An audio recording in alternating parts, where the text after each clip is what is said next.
une silhouette mystérieuse démarre discrètement le moteur. La seconde suivante, les câbles d'acier commencent à se resserrer violemment. Mais à ce moment-là, les passagers du bateau, encore plongés dans la fête et la danse, ignorent complètement que la mort se rapproche. Lorsque le treuil atteint sa limite, le câble se tend brutalement, telle une lame tranchante.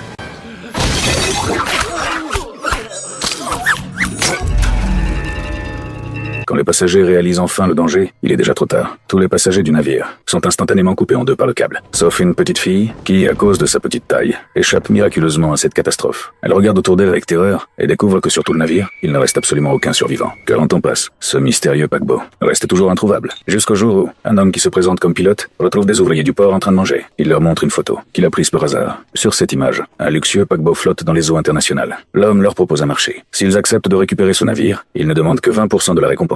Les ouvriers sont immédiatement séduits. En tant que l'une des meilleures équipes de récupération maritime de la région, retrouver un paquebot disparu ne devrait pas être une mission impossible. Même si cette opération cache de nombreux dangers inconnus, la valeur de ce navire est tout simplement inimaginable. Après un vote, ils décident de mener l'enquête. Pendant une semaine, ils cherchent au milieu de l'immensité de l'océan, mais ne trouvent absolument rien. Alors qu'ils s'apprêtent à rentrer, le luxueux paquebot apparaît soudainement à la surface de l'eau. Le capitaine ouvre la porte de la cabine et son visage devient immédiatement grave, car le navire devant eux pourrait bien être le paquebot italien disparu il y a 40 ans. La disparition de ce bateau est restée un mystère irrésolu. Mais selon la loi maritime, celui qui le retrouve en devient le propriétaire. Les membres de l'équipage prennent aussitôt l'ascenseur et montent sur le pont. La coque du navire est déjà couverte de rouille, avec une épaisse couche de mousse. Mais ce qui est étrange, c'est que l'intérieur du bateau est incroyablement propre, comme si quelqu'un l'avait entretenu pendant toutes ces 40 années. Alors qu'ils fouillent les couloirs, le sol sous leurs pieds s'effondre soudainement. L'ouvrier en tête tombe directement dans le trou. Heureusement, Moran tend rapidement la main et attrape son bras. Alors que tout le monde essaie désespérément de le remonter, Moran remarque soudain quelque chose. En bas, dans le grand hall, une petite fille vêtue de blanc se tient immobile. Ensuite, il se rend dans la cabine de pilotage. La boussole est complètement détruite et le carburant est déjà épuisé. Redémarrer ce navire semble presque impossible. Un membre de l'équipage découvre, sous le journal de bord, une montre électronique. Mais le problème, c'est que, en 1962,